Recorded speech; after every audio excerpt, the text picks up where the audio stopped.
ओम शांति। मधुबन मुरली 2023 दिसंबर 6। बाबा का महावाक्य आज का। मीठे बच्चे, मैं तुम्हें फिर से राजयोग सिखलाकर राजाओं का राजा बनाता हूँ। इस फिर से शब्द में ही सारा चक्र समाया हुआ है। बाबा का आज का प्रश्न है, बाप भी प्रबल है तो माया भी, दोनों की प्रबलता क्या है? उत्तर है, बाप तुम्हें पति से पावन बनाते, पावन बनाने में बाप प्रबल है, इसीलिए बाप को पतित पावन सर्वशक्तिमान कहा जाता है। माया फिर पतित बनाने में प्रबल है। सच्ची कमाई में गृहचारी ऐसी बैठती है जो फायदे के बदले घाटा हो जाता है। विकारों के पीछे माया तबाही बना देती है। इसीलिए बाबा कहते, बच्चे देही अभिमानी बनने का पुरुषार्थ करो। आज का गीत है, हमें उन राह पर चलना है। ओम शांति। विस्तार है, तुम बच्चों को किन राहों पर चलना है? बाबा पूछ रहे हैं। जरूर राह बताने वाला होगा। मनुष्य रंग रास्ते पर चलते हैं तब तो दुखी होते हैं। अभी कितने दुखी हैं?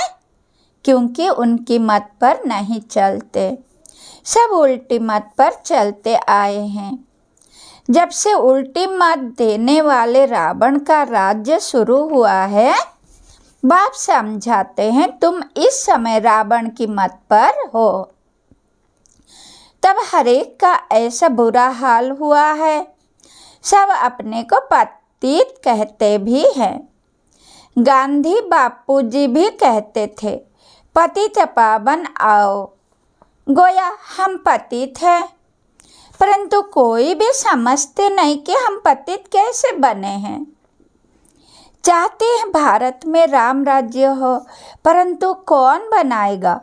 गीता में बाप ने सब बातें समझाई है, परंतु गीता के भगवान का ही नाम उल्टा लगा दिया है। बाप समझाते हैं, तुमने क्या कर दिया है? क्राइस्ट के बाइबिल में पोप का नाम डाल दे तो कितना नुकसान हो जाए। ये भी ड्रामा है। बाप बड़े से बड़ी भूल समझाते हैं। ये आदि मध्य अंत का ज्ञान गीता में है। बाप समझाते हैं, मैं तुमको फिर से राजाओं का राजा बनाता हूँ। तुमने 84 जन्म कैसे लिए ये तुम नहीं जानते हो। हम बताते हैं, ये कोई भी शास्त्र में नहीं है। शास्त्र तो अनेक है, भिन्न भिन्न मतें हैं। गीता माना गीता, जिसने गीता गाई है उसने ही राय दी है। कहते हैं, मैं तुमको राजयोग सिखाने फिर से आया हूँ। तुम पर माया का परछाया पड़ गया है, अभी फिर से मैं आया हूँ। गीता में भी कहते हैं, हे भगवान फिर से गीता सुनाने आओ, अर्थात फिर से गीता की नॉलेज दो। गीता में ही ये बात है कि आसुरी सृष्टि का विनाश और दैवी सृष्टि की स्थापना फिर से होती है। फिर जरूर कहेंगे गुरु नानक फिर से आएगा, अपने समय पर चित्र भी दिखाते हैं। श्री कृष्ण भी फिर से वही मोर मुकुट वाला होगा। तो ये सब राज गीता में है, परंतु भगवान को बदल दिया है। हम ऐसे नहीं कहते कि गीता को नहीं मानते, परंतु उसमें जो ये उल्टा नाम मनुष्य ने डाल दिया है उसको बाप आकर के सीधा करके समझाते हैं। ये भी समझाते हैं, हर एक आत्मा में अपना अपना पाठ नोंधा हुआ है। सब एक समान नहीं हो सकते। जैसे मनुष्य माना मनुष्य, वैसे आत्मा माना आत्मा, परंतु हर एक आत्मा में अपना पार्ट भरा हुआ है। ये बातें समझाने वाला बड़ा बुद्धिमान चाहिए। बाप जानते हैं, कौन समझा सकते हैं, कौन सर्विस करने में समझदार है, किसकी लाइन क्लियर है। देही अभिमानी रहते हैं, सब तो परिपूर्ण देही अभिमानी नहीं बने हैं। ये तो अंत में रिजल्ट होगी। इम्तिहान के दिन जब नज़दीक होते हैं तो मालूम पड़ जाता है कौन कौन पास होंगे। टीचर्स भी समझ सकते हैं और बच्चे भी समझते हैं कि ये सबसे तीखा है। वहाँ तो ठगी आदि भी हो सकती है, यहाँ तो ये बात हो ना सके। ये तो ड्रामा में नोंद है, कल्प पहले वाले ही निकलेंगे। हमें पता चलता है सर्विस की रफ्तार से इस सच्ची कमाई में घाटा और लाभ गृहचारी आदि आती है। चलते चलते टांग टूट पड़ती है। गंधर्वी विवाह करने बाद फिर माया एकदम तबाही बना देती है। माया भी बड़ी प्रबल है। बाबा प्रबल है पावन बनाने में, इसलिए उनको सर्वशक्तिवान पतित पावन कहा जाता है। और फिर माया प्रबल है पतित बनाने में। सतयुग में तो माया होती नहीं, वो है ही वॉइसलेस वर्ल्ड। अभी है एकदम विशेष वर्ल्ड। कितनी ज़बरदस्त प्रबलता है। चलते चलते माया एकदम नाक से पकड़ तबाही बना देती है, फारकती दिला देती है। इतनी प्रबल है। भल सर्वशक्तिमान परमपिता परमात्मा को कहते हैं, परंतु माया भी कम नहीं है। आधा कल्प उनका राज्य चलता है। ये कोई थोड़े ही जानते हैं। दिन और रात आधा आधा होता है। ब्रह्मा का दिन, ब्रह्मा की रात, फिर भी सतयुग को लाखों वर्ष, कलियुग को कितने वर्ष दे देते हैं। अभी बाप समझाते हैं तो समझ में आता है, ये तो बिल्कुल राइट है। बाप बैठ पढ़ाते हैं। कलियुग में मनुष्य थोड़े ही गीता का राजयोग सिखाए राजाओं का राजा बनाएंगे। ऐसे तो कोई है नहीं जिसकी बुद्धि में हो कि हम राजयोग सीख राजाओं का राजा बनेंगे। वो गीता पाठशालाएं तो अनेक है, परंतु कोई राजयोग सीख राजाओं का राजा वो रानी बन नहीं सकते। कोई भी एम ऑब्जेक्ट राजा ही पाने का नहीं है। यहाँ तो कहते हो हम बेहद के बाप से भविष्य सुख की राजा ही पाने के लिए पढ़ते हैं। पहले पहले तो अल्प पर समझाना है। गीता पर ही सारा मदार है। मनुष्य को कैसे पता पड़े सृष्टि चक्र कैसे फिरता है, हम कहाँ से आए हैं, फिर कहाँ जाना है, कोई का पता नहीं है। कौन देश से आया, कौन देश है जाना, गीत भी है ना। सिर्फ तोते मुहाफिक गाते रहते हैं। बुद्धि जो आत्मा में है वो नहीं जानती कि हम किसको है परमपिता परमात्मा कहते हैं, वो कौन है। उनको ना देख सकते हैं ना जान सकते हैं। आत्मा का तो फर्ज है ना बाप को जानना देखना। अभी तुम समझ गए हो हम आत्मा है परमपिता परमात्मा। बाप हमको पढ़ाते हैं, बुद्धि कहती है बाप आकर पढ़ाते हैं।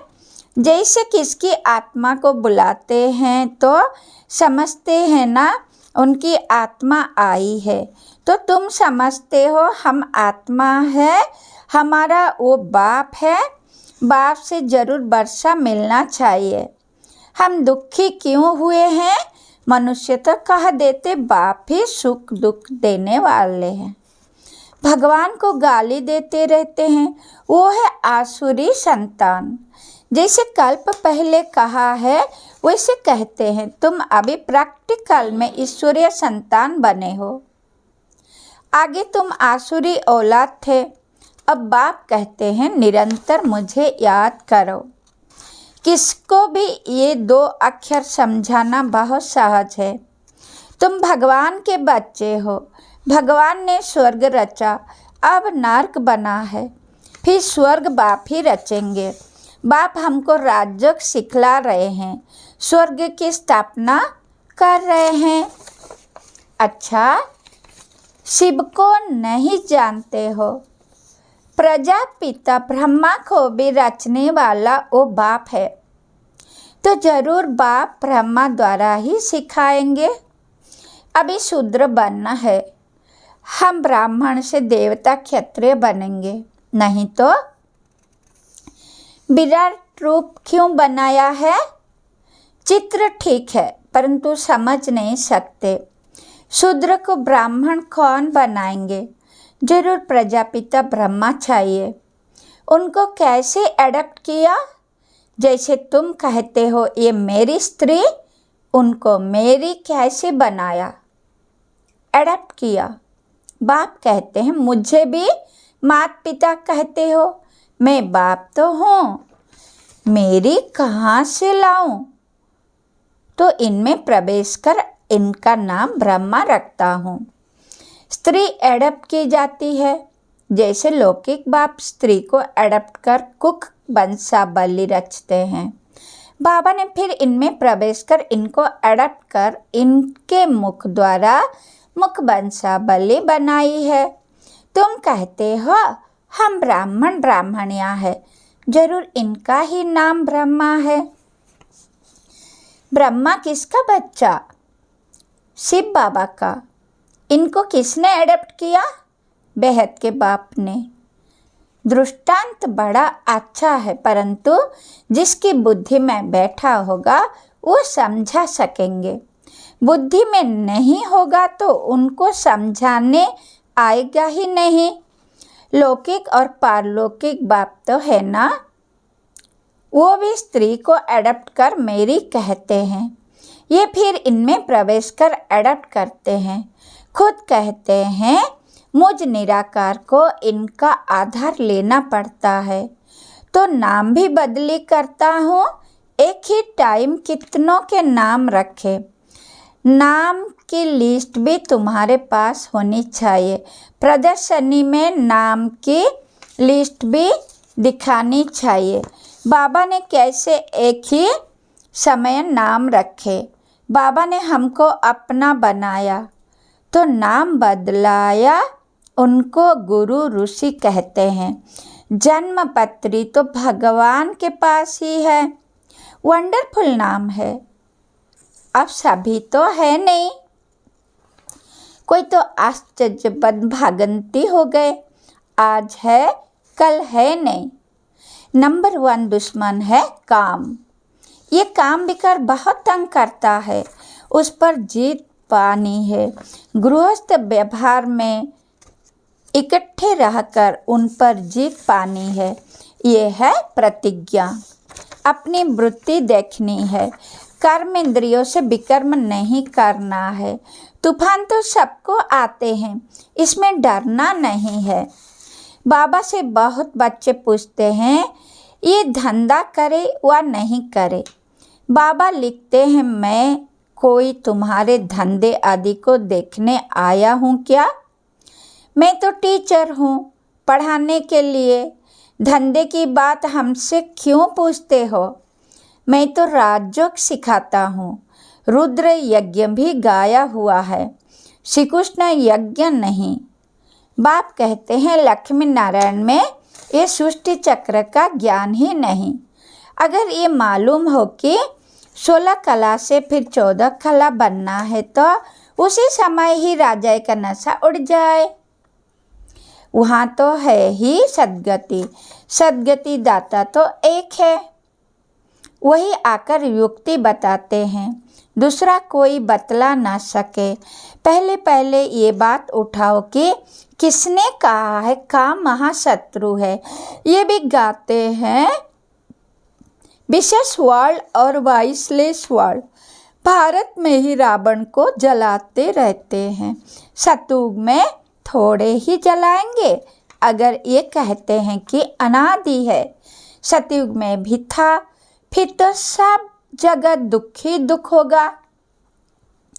फिर स्वर्ग कैसे कहेंगे? ये बातें समझानी है। हर एक की रफ्तार अपनी है, पता लग जाता है कौन अच्छी रफ्तार वाला है। संपूर्ण तो कोई बने नहीं है, बाकी हाँ सतो रजो तमो तो होते ही हैं। बुद्धि हर एक की अलग अलग है। जो सीमा पर नहीं चलते हैं वो है तमो प्रधान बुद्धि। अपने को इंश्योर नहीं करेंगे तो भविष्य 21 जन्मों के लिए कैसे मिलेगा? मरना तो है ही, तो क्यों न इंश्योर कर देना चाहिए? सब कुछ उनका है तो परवरिश भी वो करेंगे। भल कोई सब कुछ देते हैं परंतु सर्विस नहीं करते। जो दिया वो खाते रहते हैं, तो बाकी जमा क्या होगा? कुछ भी नहीं। सर्विस का सबूत चाहिए। देखा जाता है कौन पंडे बन जाते हैं। नए बिके भी आपस में सेंटर चलाते हैं, उनको भी आफरीन दी जाती है। ये नॉलेज तो बड़ी सहज है। वानप्रस्थ अवस्था वालों को जाकर समझाओ। वानप्रस्थ अवस्था कब होती है? बाप ही गाइड बन सबको ले जाएंगे। तुम जानते हो बाप ही कालों का काल है। हम तो खुशी से बाबा के साथ इकट्ठे जाना चाहते हैं। पहले तो मुख्य बात ये उठाओ, गीता का भगवान कौन है? जिसने रचना रची। लक्ष्मी नारायण को राज्य किसने सिखाया? उनकी भी राजधानी स्थापन हो रही है और कोई राजधानी स्थापन करने आते नहीं। बाप ही राजधानी स्थापन करने आते हैं। सब पतितों को पावन बनाते हैं। ये है विशेष वर्ल्ड, वो है वाइसलेस वर्ल्ड। दोनों में नंबरवार मर्तबे हैं। जो सीमत पर चलने वाले होंगे उनकी बुद्धि में ही ये बातें बैठ सकती है। अच्छा, मीठे मीठे से खिला दे बच्चों प्रति माता पिता बाप दादा का याद प्यार और गुड मॉर्निंग। रूहानी बाप की रूहानी बच्चों को नमस्ते। हम बच्चों को भी बाप दादा को याद प्यार गुड मॉर्निंग, नमस्ते नमस्ते नमस्ते। धारणा के लिए मुख्य सार। नंबर 1, बुद्धि की लाइन सदा क्लियर रहे, इसके लिए देही अभिमानी रहना है। सच्ची कमाई में माया किसी प्रकार से घाटा न डाल दे, ये संभाल करनी है। नंबर 2, कर्म इंद्रिय से कोई भी विकर्म नहीं करना है। इंश्योर करने के बाद सर्विस भी जरूर करनी है। आज का वरदान है, माया को दुश्मन के बजाय पाठ पढ़ाने वाली सहयोगी समझ एक रस रहने वाले मायाजीत भव। माया आती है आपको पाठ पढ़ाने के लिए, इसीलिए घबराओ नहीं, पाठ पढ़ लो। कभी सहनशीलता का पाठ, कभी शांत स्वरूप बनने का पाठ पक्का कराने के लिए ही माया आती है। इसीलिए माया को दुश्मन के बजाय अपना सहयोगी समझो, तो घबराहट में हार नहीं खाएंगे। पाठ पक्का करके अंगद के समान अचल बन जाएंगे। कभी भी कमजोर बन माया का आह्वान नहीं करो तो वो विदाई ले लेगी। स्लोगन, हर संकल्प में दृढ़ता की महानता हो तो सफलता मिलती रहेगी। ओम शांति। शुक्रिया शुक्रिया शुक्रिया।